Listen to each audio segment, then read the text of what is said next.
Thanks everyone for joining us for today's board open forum. As most of you know, this open forum derives out of the work of the Governance Reform Working Group. We really appreciate the work of that group, and as most of you will know, they recently presented a report from the work of the group so far.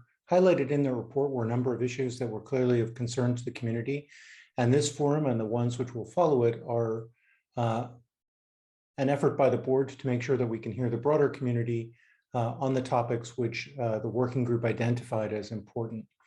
The first of those topics is board diversity, and that's the topic which we'll focus on today. Next slide, please. There are a couple of housekeeping rules as part of today's open forum. First, as you know from signing in for the Zoom call today, there is a code of conduct for individual members of the Internet Society, and we ask you to keep to that code of conduct today. There is simultaneous interpretation available in English, French, and Spanish, and closed captions are available in English. The Zoom panel should show you those. Please do keep your microphone on mute if you are not asking a question. Please use the chat for questions that you may have. If you'd like to make an intervention by voice, please raise your hand and I'll notify you when it's your turn. Would appreciate if you're formatting your questions in chat to use your first name and country. In my case, for example, it would be Ted and Portugal. Please feel free to type your questions in French or Spanish. Those would be translated and sent to the chair to reflect to the room. As you know, the session is being recorded and the link for future viewing will be shared after the call. This information shows you how the interpretation and captioning works.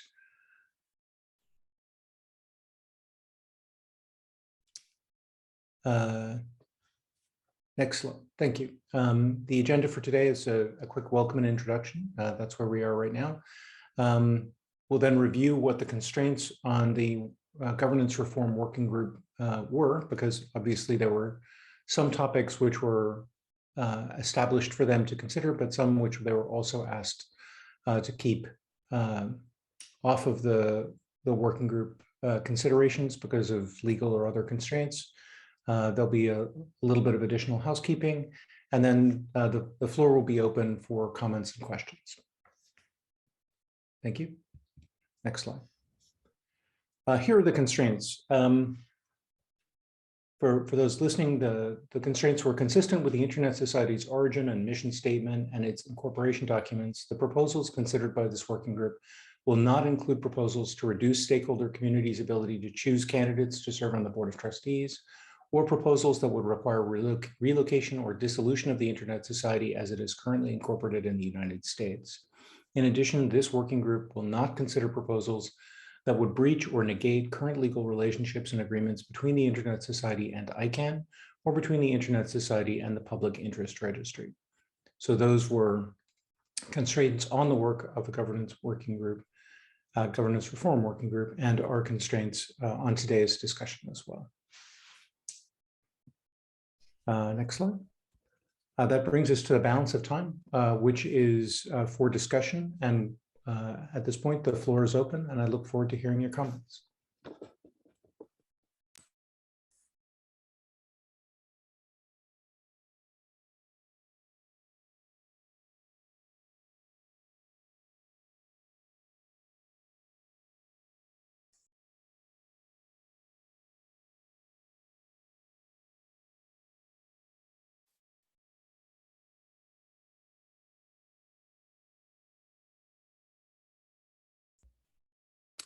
John?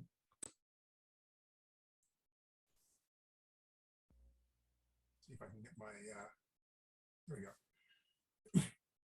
go. I know we've been going around with this a lot. I was wondering if we could just review what the nominating committees have been doing in recent years to try and come up with diverse slates of candidates. Because as I keep pointing out, I mean, the way the governance works is the three constituencies can pick whoever they want to pick. And my impression is that each one has its own sort of criteria about how it's going to look for candidates. And sometimes it gets, people from a wider geographical or gender balance, and sometimes it doesn't. But I haven't yet heard anybody come up with a plausible way that we could,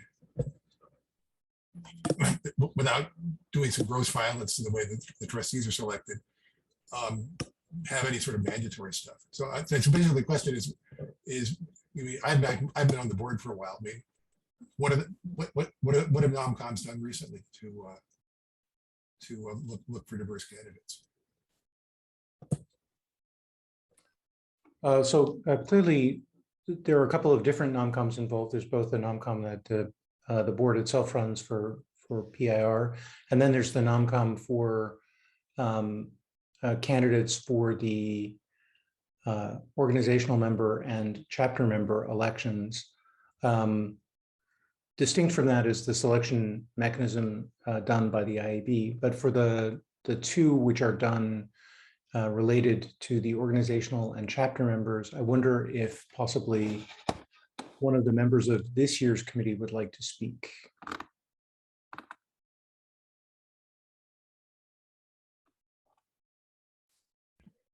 This is George. I can speak to that now. I think the most effective way that we have been able to identify a diverse candidate pool is to get people on the nomcom who are in themselves make a diverse group. Last year we had, the year before, we had a very active member from Pakistan. And as a result, we had a candidate from Pakistan who was actually elected.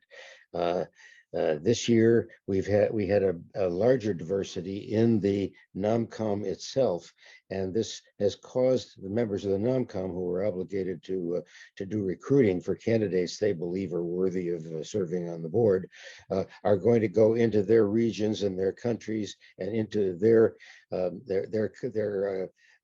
people they know, their colleagues in these countries, and we get a better selection in that way. So diversifying the nomcom is the way in which it turns out we believe is so far the best way that we've managed to address the diversity issue. Thanks, George. In addition to that, the nomcoms have historically tried to reach out to both the chapters and to the organizational members and to ask them to focus on diversity as they consider who to nominate. So it's clearly the case that some of the diversity can be done by making sure that each of the constituent communities is aware of the desire of both the board and the larger community to have a diverse board.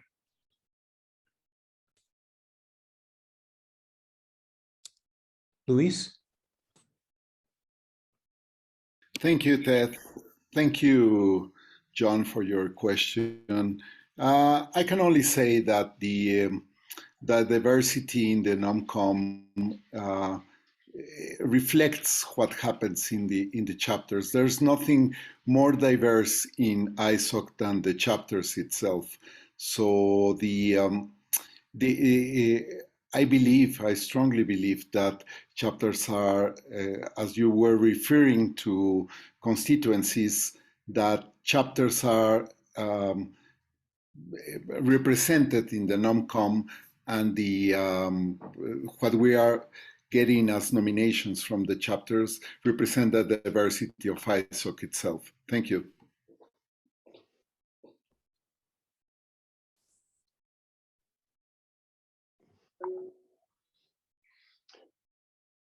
As the chair of the PIR nomcom this year, I will say that my experience reflects George's in terms of how we got diversity into our candidate pool. I think personal outreach and getting the word out is really the key point there. I think at least in the PIR nomcom this year, a lot of our candidate sourcing was via direct referrals from folks who were either on the nomcom or close to the nomcom or kind of in the circle. So the more people can spread the word about these opportunities and encourage folks in their communities to get involved, I think that's how we can help with sourcing a more diverse candidate pool.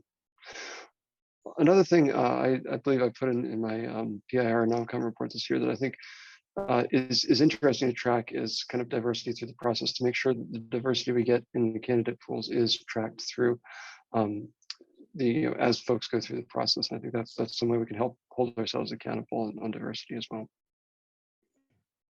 Thank you, Richard. There's a question from the chat from Gunella in Australia, part of the Accessibility SG.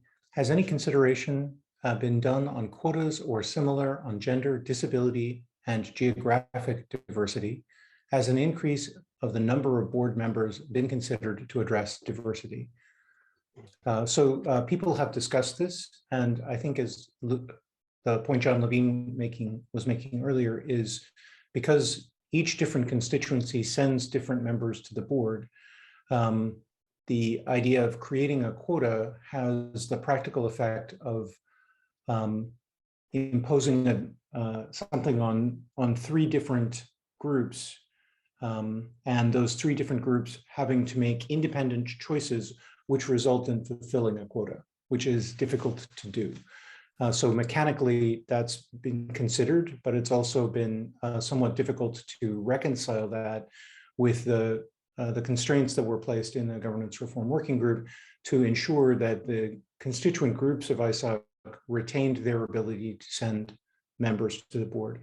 And I'll point out here that there is a considerable difference between the way they're elected and the way they must act once they reach the board.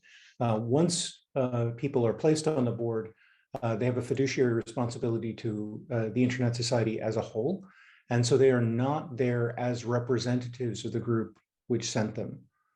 So for example, I was selected by the organizational members, but it is not the case that I represent the organizational members on the board. Like the other members of the board, we all act in concert to serve the society as a whole. And that means that the constituent mechanism for selecting people is intended to make sure that the skills and passions of their community is present on the board, but they are not a representative of their constituency once present. The other point that is being made in chat is that quotas get complicated with multiple appointment pathways, and that ICANN faces a similar issue. The other question you had is, has an increase of the number of board members been considered to address diversity? It has been considered, and the way that current bylaws are written, the board can itself the board can itself select individuals to join the board. A limited number may be selected in this way, and the board has considered using that power to increase its diversity either on gender or geographic lines. The difficulty there is the appointments are standard appointments to the board. They're a 3-year appointment.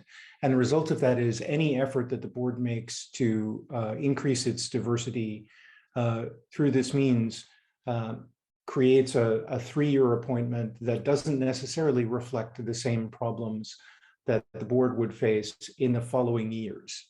So if you saw, for example, a geographic diversity problem in year 1, addressed it by making 1 or more appointments from the board itself to join the board, you then might have different geographic problems in year 2 and 3 of those appointments. So it's a very limited power, and it's one we've not yet actually used, although there was discussion in the board governance committee about it over this past year. If it is used, it's most likely to be used for diversity issues which appear to be quite long-standing, as opposed to those which we believe would be the result of a single year or 2-year composition of the board.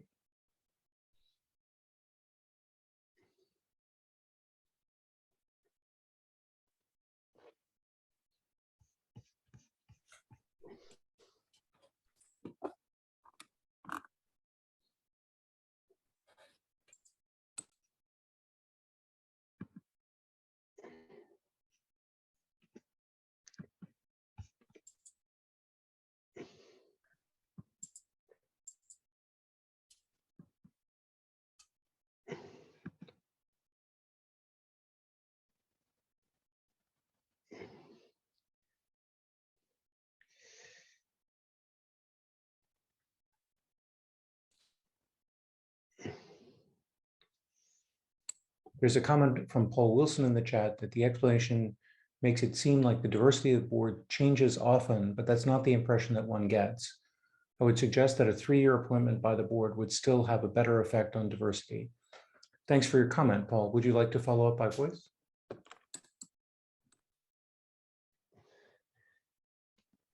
Thanks. Thanks a lot, Ted. Is it? Yeah. No. Just as I said, if you're concerned that a 3-year appointment by the board might have some adverse effects in the second and third year, that seems to assume that the diversity and the balance changes very often, which, as I said, isn't the impression that one gets. So I'd have thought that even despite the 3-year commitment that a board appointment would entail, that's likely on the balance to still have a better effect on diversity than not to make an appointment like that at all. The other thing I might also observe is that although the ICANN and ISOC board appointment processes are very different, my understanding is that one of the duties of the ICANN NomCom appointments is to actually to redress the issues of diversity that arise from the stakeholder groups doing their own thing independently, appointing directors on the basis of their own criteria, which have got a lot to do with technical and domain expertise, and which can well result in a lack of diversity. And therefore, the ICANN NomCom is there specifically to try and address that diversity. At least as I understand it, and I may be wrong, that's one of the duties of the ICANN NomCom, and that's something that possibly that ISOC could try and replicate somehow, without as you suggested before, trying to constrain the actual operation of each of the constituencies in the selection of their best chosen board members. Thank you for your comments, Paul. And just to clarify one thing, it was not so much that making a single appointment would necessarily have that effect, but if the board exercised its power to the limit of its capacity, which would add 3, which would probably be required to meet gender parity, for example, or to even approach it, the results in the later years might create difficulties with other forms of diversity, the specific geographic diversities or similar issues. So it would also obviously increase the size of the board substantially, which has other effects. There are a couple of comments in chat, and then I'll turn to Cheryl. Just before that, Cheryl, the comments in chat are from Farzana. Actually, a GNSO council have a quota more or less. It's hard but doable. And then Cheryl in chat says it has specific diversity requirements. Yes, Paul, so it is balancing role is important, but not its only purpose. Cheryl, would you like to continue by voice? Indeed, I would. Thank you very much, Cheryl and Janelle, for the record. I thought it was important to follow on from Paul Wilson's intervention because I've served in leadership of the ICANN nominating committee, and I'm still currently involved in the implementation of its most recent review processes and its recommendations.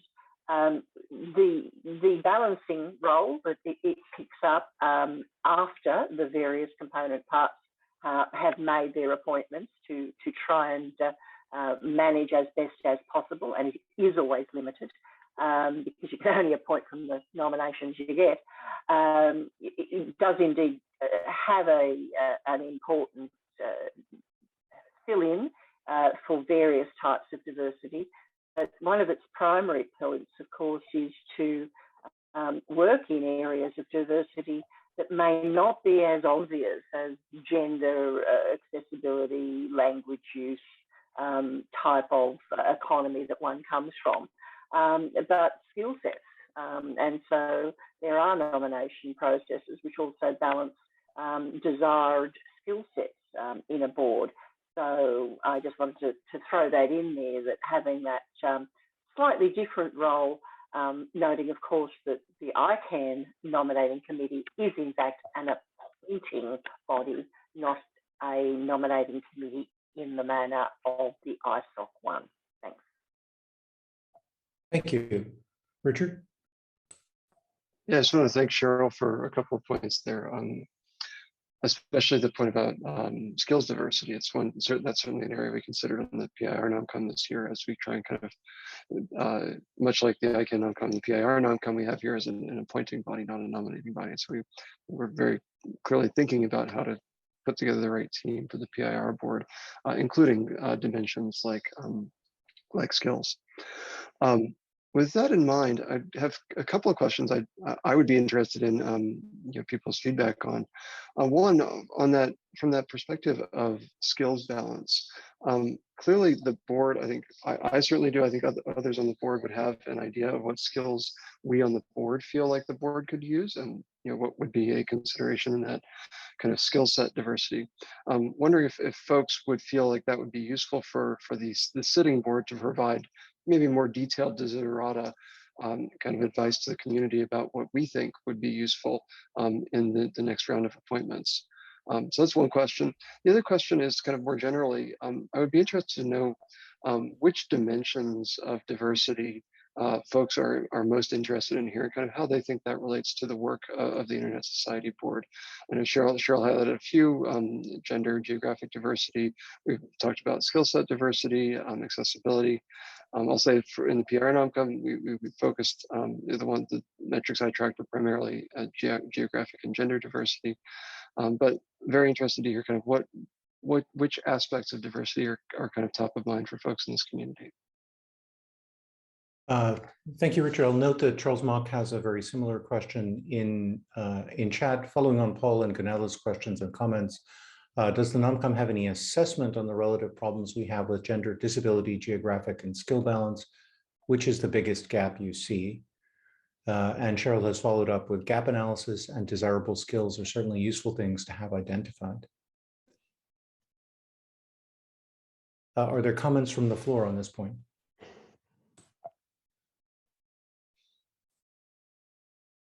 Well, maybe I'll chime in. I'm Charles. I just, actually, the reason I ask is that I want to get an understanding on the current assessment from the NOMCOM on these issues, because as you said, at the moment, you decided that you basically haven't done that appointment yet. But what are the real reasons, or the only reason is the one that you have cited, which was that the requirements or the gap may change from year to year. So that makes me wonder, out of the different kinds of possible gaps, what is the NOMCOM or the board's assessment on what is the biggest one, and what is the one that, or one or more than one that might be ongoing, it isn't just I tend to think that there are, among the ones that we have mentioned so far, like gender, disability, geographic, skill balance, there seems to be some of these that are quite long-standing. So why is it that the board or the NOMCOM still consider that they basically haven't exercised that option yet? Thank you. Thank you. And just as a reminder, because the NOMCOM is not an appointing body, it presents candidates to the community and the community selects among them. Yes. And so it has been the case for quite some time that the candidates presented are diverse, and it is not necessarily the case that the candidates which contribute to specific forms of diversity have necessarily been selected. So that's that two-stage aspect of the process is one of the complications here that makes it difficult. If the board were to set, for example, a hard target of gender parity, which many boards have set, it would then have to work out how it achieved that without changing the right of the different constituents to select board members. So that's one of the complications here. It is the case that gender diversity is a long-standing problem. And it is also the case that geographic diversity is a potential problem depending on how you define it. And that's also been one of the issues, that if you define gender diversity as, for example, at least one member from at least each of the following geographies, you get a different question than are the members of the society geographically represented in proportion to their activity on the board. So there's more than one way of analyzing it. There are a couple of interventions by chat. Richard Barnes noted, oh, sorry, Charles has a second question. What are the reasons for deciding not to make appointments yet? Richard Barnes noted, thank you to Cheryl for the comments which he felt were actionable for the next NOMCOM cycle.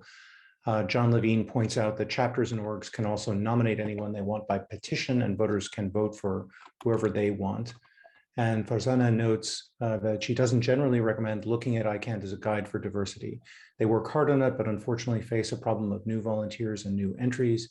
And when new people actually run for positions, they don't get elected. Gap analysis is great, but when we want to stick to the status quo and have the same people elected, then, well, it is hard to have diversity. This happens at RIRs as well. They do complain about diversity, but when non-male candidates run, they don't vote for them.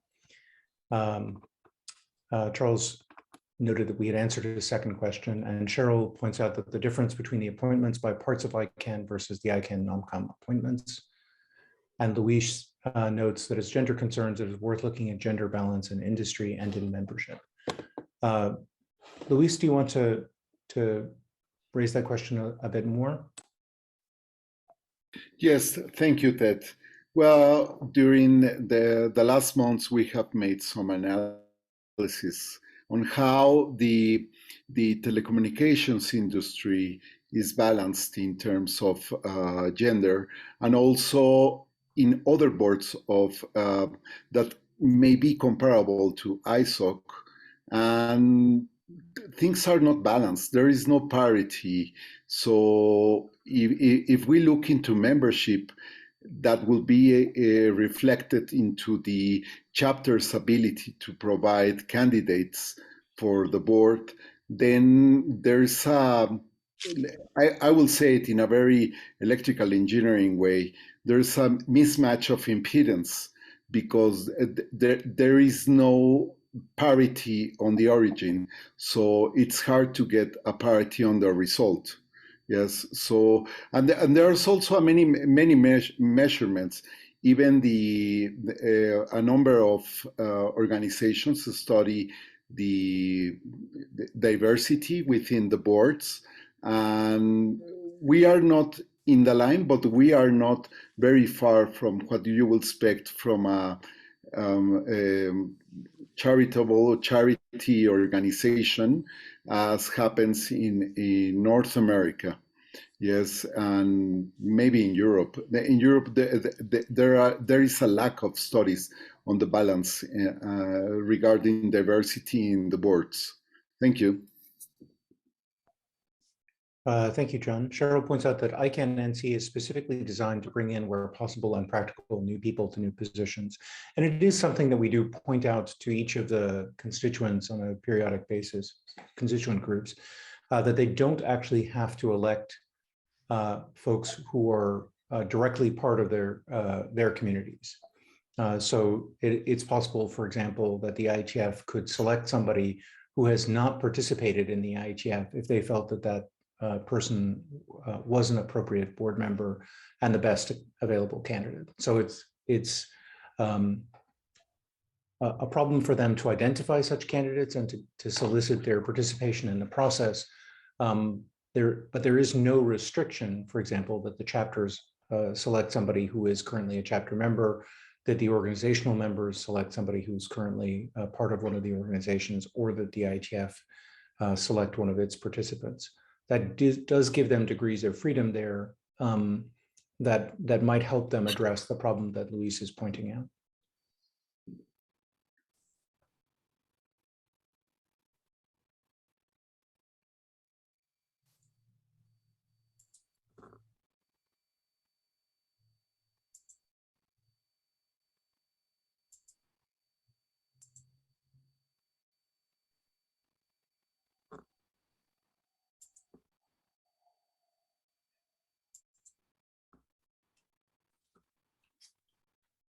Hi, it's Charles. It seems to me that has has it been considered that maybe an appointment for a shorter period of the term, like instead of 3 years, maybe 1 or 2 years, after the, one of the problem with NOMCOM is that you nominate, you might recruit or nominate somebody, but the election result may not reflect, the way that the NOMCOM may try to hope to close a particular gap. But has it been considered that maybe appointment afterwards is a way to help that kind of balance? Thank you.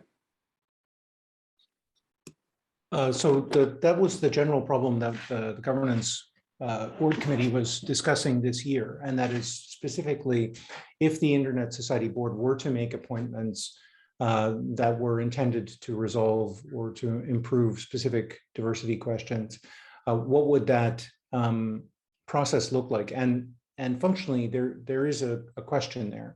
Would it be the board selecting it after an open call? Would it be the board selecting it from within the sets of people that the board itself felt would address the issue, or would it be through some other process? And the governance committee unfortunately made not great progress on that. And I have to say that it's a difficult problem, because if you say that the board itself is going to make the appointment to address a skills diversity issue, that sort of gives you one set of problems. The board itself may be aware of where it lacks, especially after a particular cycle, where it lacks specific capabilities. If it felt like it needed specific financial acumen, for example, that it didn't see in its own membership, reaching out to people they knew had that specific financial acumen might be the appropriate way to fill that kind of gap. But it might not be the appropriate way to fill other kinds of diversity problems, a gender diversity problem or a geographic diversity problem. And there, a modified open call might be appropriate, but it is a bit tricky, right? I mean, in all of these cases, there's almost certain to be more than one axis of diversity that could be addressed. And so figuring out how you make that call, if you are going to make an open call, is important.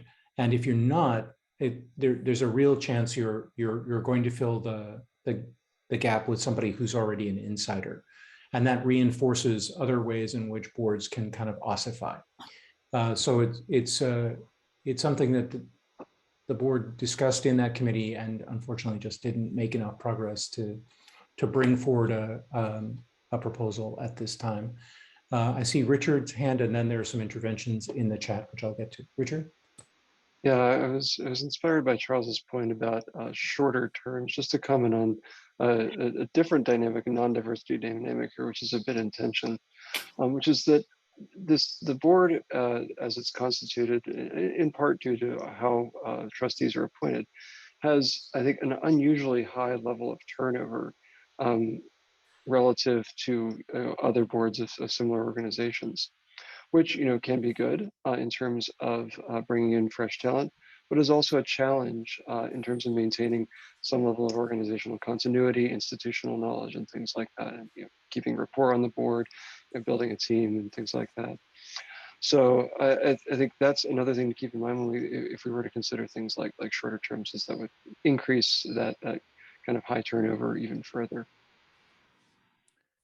It would also require us to update the bylaws, which specify the terms now. The interventions in chat, Paul Wilson notes, Interested to know, are there accepted/useful means of measuring diversity in an objective way, such that performance can be measured and targets set?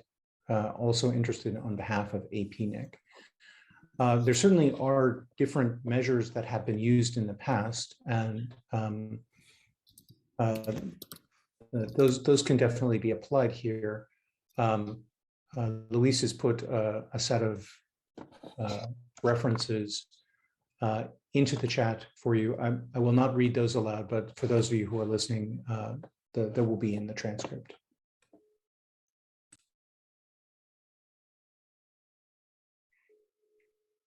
I will add on Paul's measurement point. It does seem like in principle that would be an exercise that one could embark on. If we were to try and do that sort of measurement, it might be interesting to put it in the context of some other measures of diversity in this community. So I would say diversity of the chapter population or the organizational member population. Thanks, but I'll point out that in reference to that, the point that Luis made earlier about the lack of diversity in some of the populations is quite concerning there.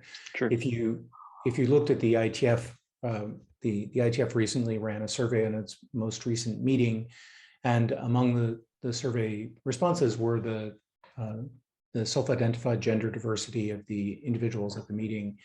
And the gender diversity at that specific meeting was 10% of the community present were women or identified as women.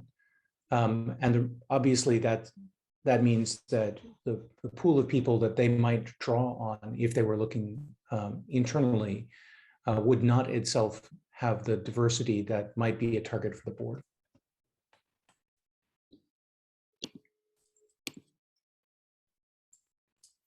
Luis? Yeah, thank you, Ted.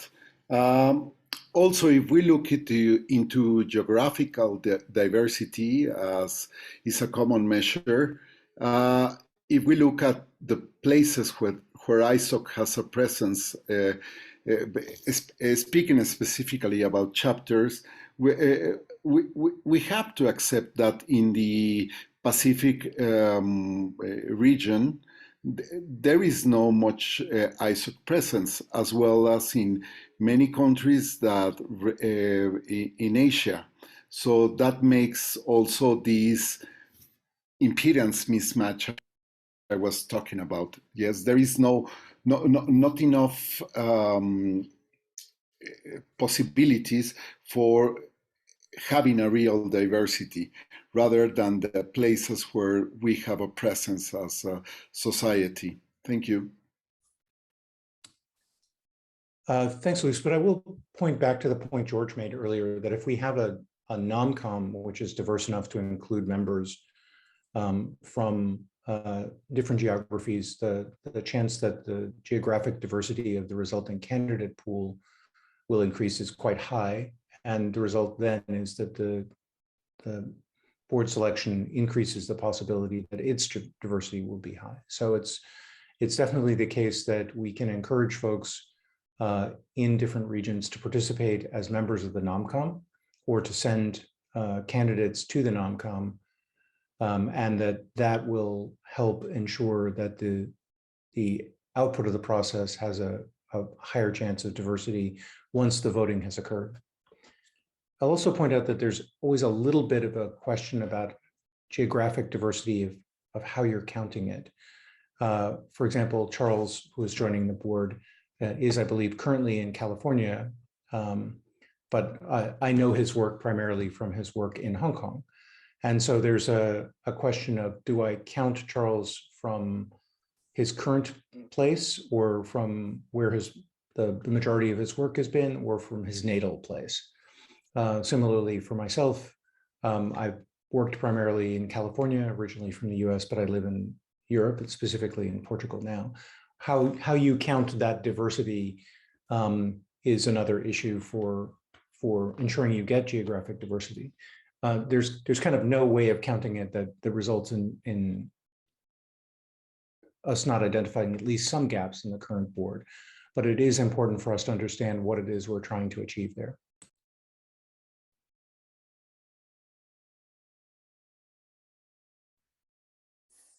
Luis, your hand is up. Do you still have a second intervention? Sorry, didn't get tired of being up.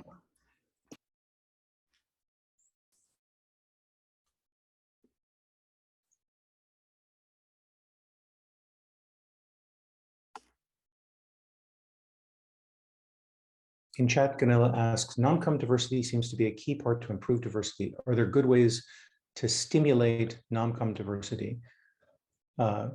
Any folks wish to reflect on that, either from the board or from the floor?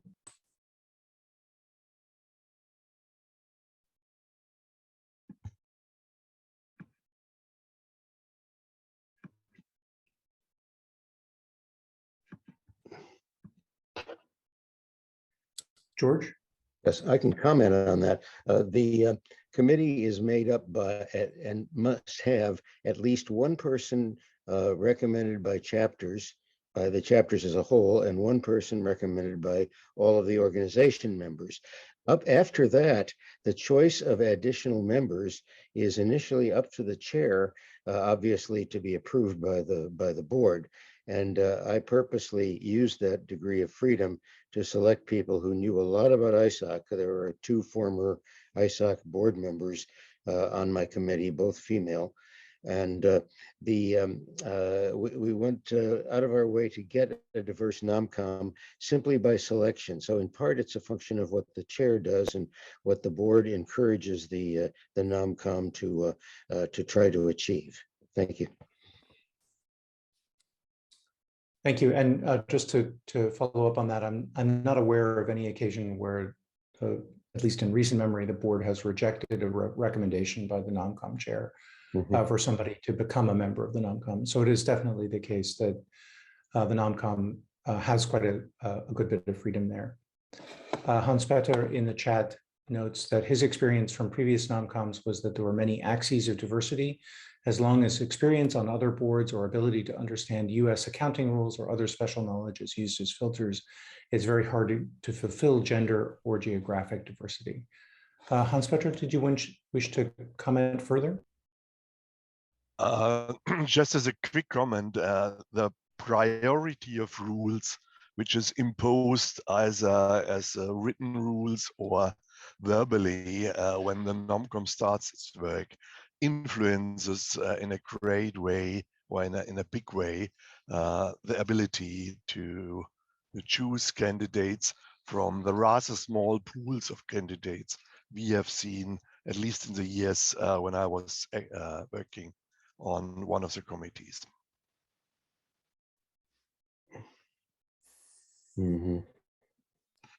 Cheryl? Thanks, Chair of the Record. It just strikes me, and following on from Carlos, sorry, losing my voice, his recent intervention there, the rules base and the ordinance of the rules base when you're applying these sorts of filters is incredibly important, but they are far more easily applied to get greater effect, at least in my experience, when one has an appointing committee as opposed to a nominating committee that has a slate that then gets kind of almost, you know, as a beauty contest voted on. You kind of lose a little bit of that influence in that particular model. Now, of course, some entities deal with that by making a bit of a hybrid, 6 of one, half dozen of the other. So you have a degree of the board appointed in one mechanism and a balancing of the board appointed by a often following in time slightly different appointing mechanism. But I'm not recommending that. I'm just making that as an observation. Thanks. Thank you for that observation.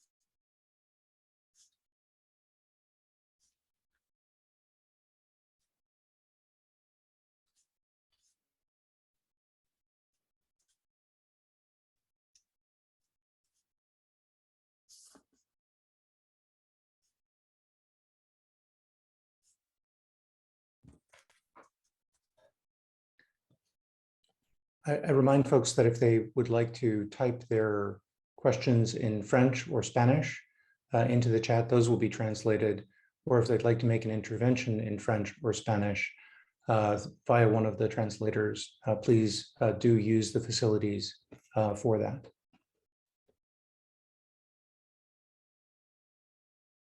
Kevin, would you mind putting the slide for how to access the translation facilities back up for a moment?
So I'll remind you that the floor is open. The board's here to listen.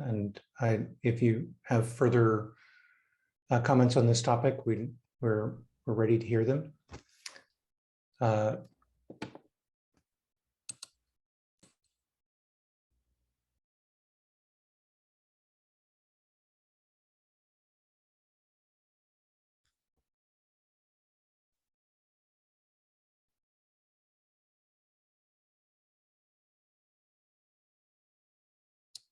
Charles asks in the chat, given the current status with the GRWG, what might be possible next steps to consider? I think the current plan is for the board is to hold these meetings and then to discuss what the next steps are.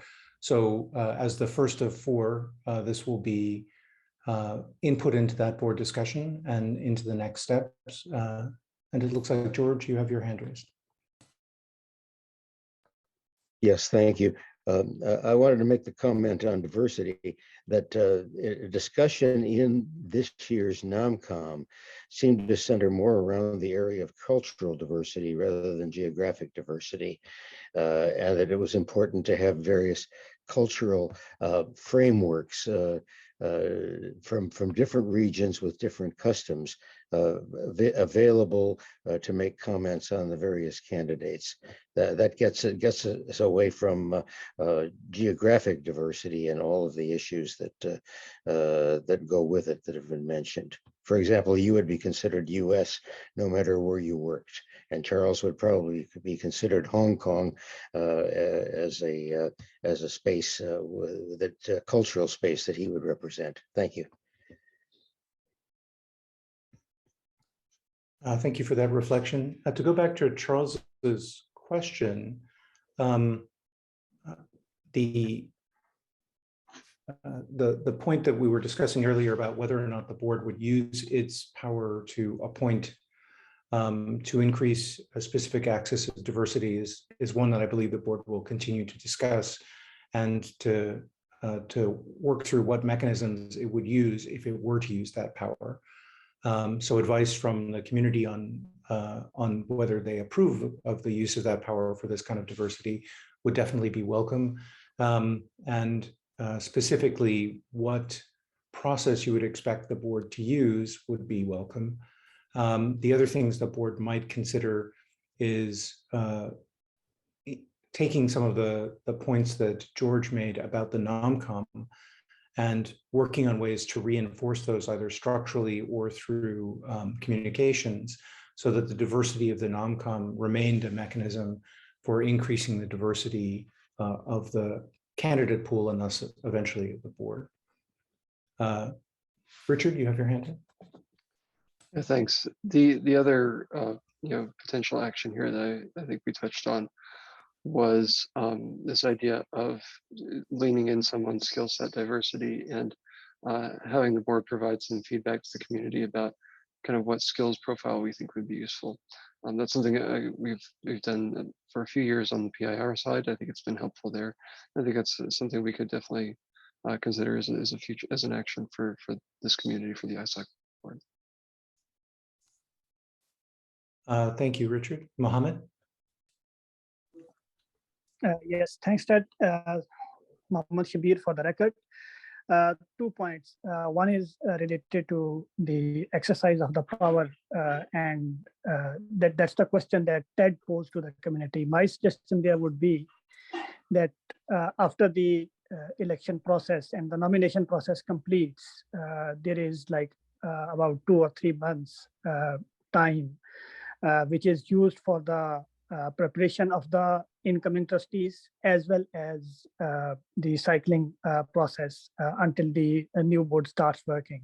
So if at all the board wanted to exercise its power of using the or appointing the new trustees, perhaps a committee or even non-com could consider the poll of candidates and the skill sets or the geographic or disability or any other diversity requirements that would be required at the board to fulfill and use this time, which was between the selection of the candidates by the communities and the actual start of the work of the candidates at the board.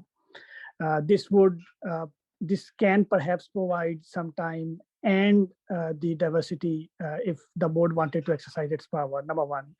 Number two is that we also have to consider that how it's the internet society, and the basic function of the internet society is to promote the internet, to strengthen it and to grow it. So we would, by defining diversity for the internet society, we would want to consider that how internet impacts people in different groups, as well as how the people impact internet. For instance, we always talk about the diversity and the disability of the diversity at different forums. Disability in terms of population, if we see, it is according to different estimates, 15% of world population, and it is transgender. It crosses gender. It can have in either gender. It is also trans-geographic, and also it's the cross-cultural issue.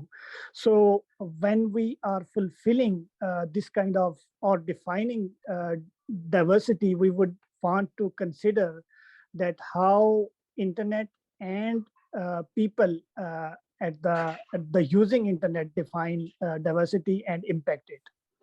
This is my intervention. If anyone, any folks have any question or comment, I would be more welcome.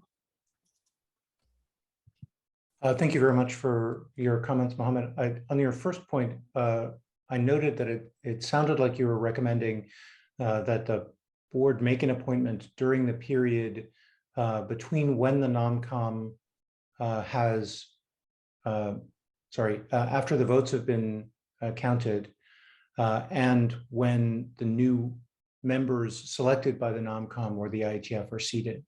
I think that makes sense, but I'll point out that it means that the board that's doing the appointment is not the board that the new members will be part of. Because of the transition, that would mean that the board whose members are being replaced in essence, or who are stepping down because of the term limits, would be the ones making the appointment, and that would be something I think we would want to discuss with the community to make sure that the community thought that was the appropriate board to make an appointment, or whether it should be the board after the new folks who are seated, who examine the question of diversity and come to their own conclusion about who the right people might be to appoint. And that's one of the kind of transitional questions that I think is why the use the board's power to appoint to address some of these issues hasn't been quite so simple as, well, let's get some candidates in and do the right thing.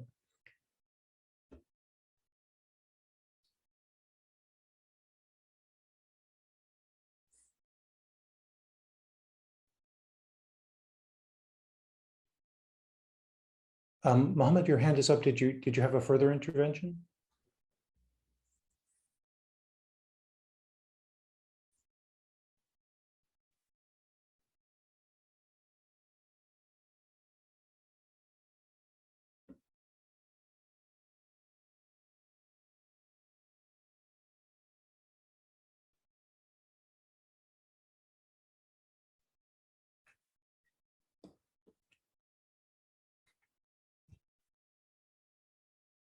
So we have just a few minutes left. The floor is still open for a moment before we wrap up. Are there any final thoughts?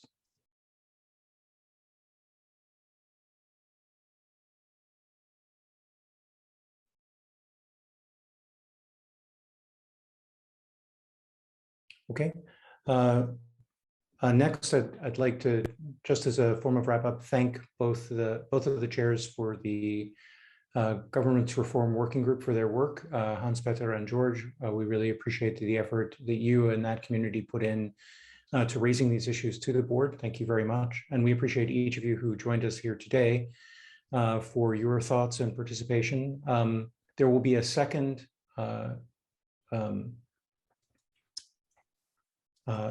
set of board comments later today, another round of comments on this topic, in order to make sure that different time zones have the opportunity to comment. And then there will be two more of these later this month to cover the other topic that was raised by the